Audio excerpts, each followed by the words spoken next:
Oh, okay. Hi. I'm David Weller. I'm the community manager for the Windows Graphics and Gaming Technology Group.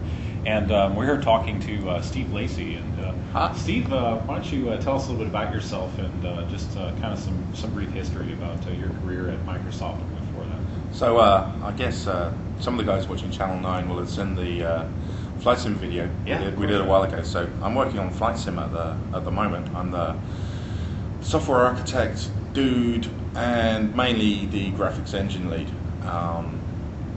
So that's what I kind of do now, and it was really cool because about a month ago the DirectX team came and asked me if I wanted to come talk about Flight Sim Meltdown, about what we're doing with the next version of DirectX, which was kind of cool for me because they've been talking like this is the 10-year anniversary of DirectX, so that's fun, and that's what I used to work on. I used to work at a small 3D startup in the UK called Rendermorphics. I think we were like about 6 people and an admin, and all 6 people. And marketing. So there are 6 developers, one woman who's marketing, PR, and everything else that the developers didn't want to do, and one admin. It was great, and then in February '95, which was a few months after I joined the company, we got bought by Microsoft. And Was that completely unexpected? No. At that time there were effectively 3 API companies that were targeting the games or interactive multimedia or whatever they wanted to call it at the time. The nomenclature at the time was really weird. But games, and they're all doing software rasterizers. There was no 3D hardware unless you were like on a high-end multi-tens of thousands of dollars box, which you'll know all about. Yeah. And so there were 3 companies that did software rasterizers and 3D APIs, and we were all based in the UK, and we were all in London. I'm not sure where Criterion were. I think they were just outside of London. But there was us, Rendermorphics, with our API Reality Lab. There was Argonaut with their API V-Render, and there was Criterion with Renderware. Criterion, everyone knows Renderware now, and now EA owns them. But it was like, it was kind of unsure who was going to be the winner, really. I mean, people were choosing different APIs for different things, and we knew like Microsoft was like kind of sniffing around, and they came and did a sort of evaluation of our stuff, and actually some teams in Microsoft were actually using our stuff. There was the VRML browser that was, I think it was in like IE 2.0, used our stuff. There was a team, do you remember Talisman? Vaguely. Talisman, there was a hardware initiative out of research. They had a sort of functional API called Apelli. I think it was called Apelli's at the time, and they were using our stuff. So we had some good knowledge, some good recognition in Microsoft, I think. But anyway, at the end of the day, they bought us, and that was fun. I was just a developer at that point, so I didn't get to participate in the buyout. So sniff.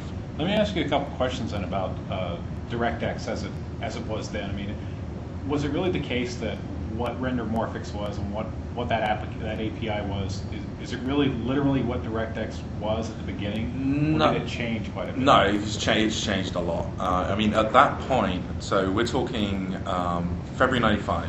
DirectX 1 hadn't been released yet. It was really called, at that point it was called the Games SDK. And it had a few components. There was Direct Draw, Direct Play, and Direct Sound. And I'm not sure whether Direct Input was in it at that point. Direct Input may have come later. But basically, I mean, the main foundation was Direct Draw. And the real thing behind DirectX, I mean, DirectX was a skunkworks project, right? I mean, there was 2 guys. They started off basically, there was Craig Eisler and Eric Engstrom, hiding away in the porting lab, hiding from their bosses, basically making this thing work.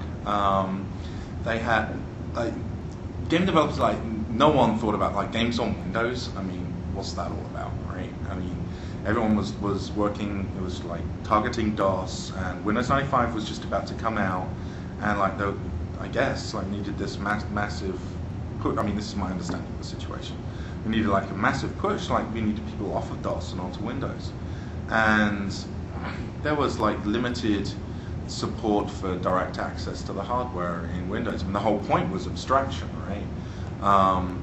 There was like DiskDib and WinG was around. There was the whole V-flat-D driver model, which exposed. I mean, you've got to understand at that point the hardware. There was no 3D hardware. We just had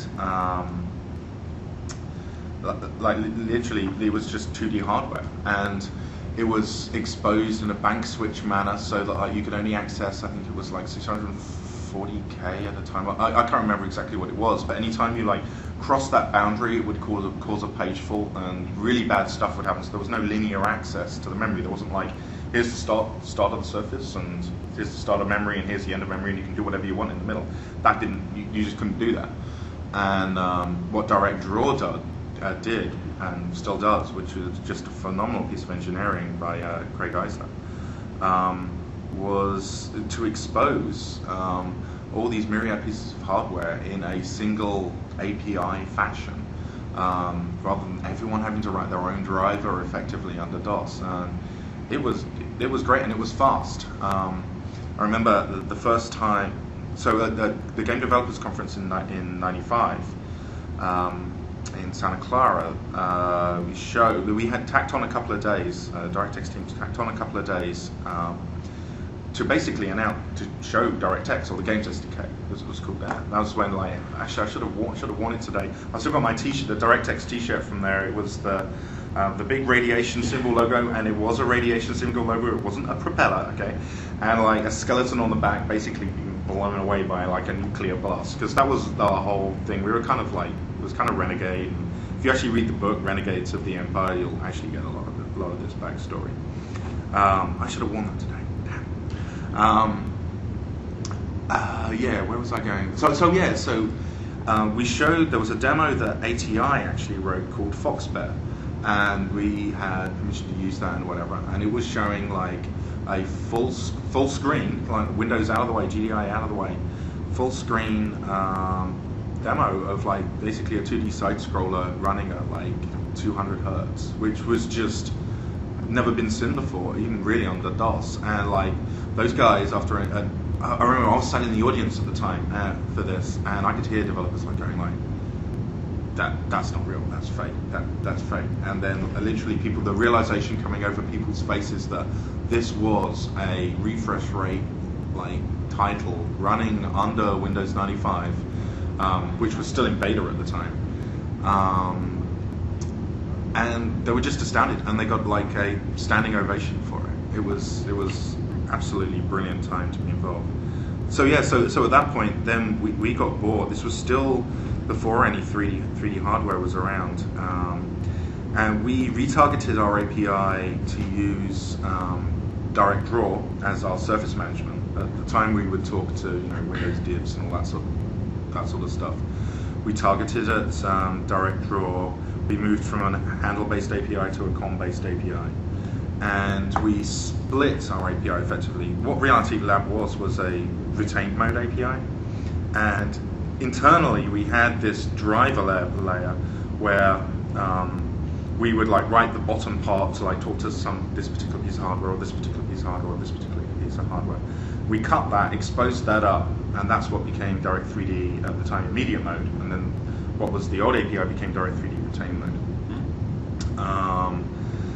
And then, yeah, what happened after that? So we weren't ready to ship with the first version of DirectX by any stretch of the imagination. So they shipped, I think it was October. It was in October '95. It was after that they weren't. I mean, DirectX wasn't ready to ship with Windows 95. But that team also, like, there was part of the multimedia team. They had like responsibility for all like the PMP stuff with audio hardware and video hardware and that sort of stuff. So they shipped an event called Judgment Day, which we had up at the Red West campus. And like the car park got just torn down, turned into a massive roller coaster ride where different companies got to do their own particular room. And I think it was the Doom guys had Gua designer room that was just so wrong it was untrue. And those were in the glory days of our evangelism, with Alex and John running that. Renegades of the Empire. I think that episode was talked about in the book, isn't it? Yeah, I think that's in the book. But the day after, so there was the Judgment Day event where we had we had a video. We had a video that started off with it was Doom, and this guy was running around, blah blah blah blah blah, and it turned that then the character walks into the video and it turns out to be Bill. And so we got Bill in this video, and I don't think Microsoft PR have ever let that video escape anywhere. I haven't seen it since, and I haven't seen it after that. So let me ask you a little bit more about the Direct 3D part. Mm-hmm. One of the things is that, of course, there's kind of two primary worlds of 3D development. There's DirectX and there's OpenGL right now. Mm-hmm. So one of the frequent criticisms or discussion points is about kind of the old left-handed versus right-handed coordinate system stuff. So there's two parts to this question. One is, can you maybe give a little bit of history about why it is that DirectX use a left-hand coordinate system? And then the follow-on to that is, does it really matter? Are those arguments, are they red herrings anymore? Right, so OpenGL and I think most other things use what's called a right-handed coordinate system. It's kind of easy terms. It's kind of which way the angle will go, whether you're using this hand to do X, Y, and Z, or this hand to do X, Y, and Z, or Z. I keep saying Z these days. And so most other things are right-handed, and Direct3D is left-handed. It inherits that from Reality Lab. We were a left-handed system. It was in place before I came to Randomorphics, but the basic reasoning behind it was it just kind of seemed to make more sense, or maybe it's because we were British, I don't know, but it just seems to make more sense to me that X goes away from you that way, Y goes away from you that way, and Z goes away from you into the monitor, and then there's the winding rule about which way an angle goes, does it go that way or does it go that way. So it's kind of just all for hysterical reasons, but at the end of the day, it makes no damn difference. You can be left-handed or right-handed.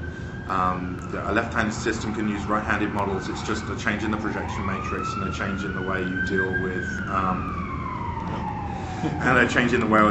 with culling modes and that sort of thing. In fact, Reality Lab in one of its the Direct3D retained mode, which sadly doesn't ship anymore.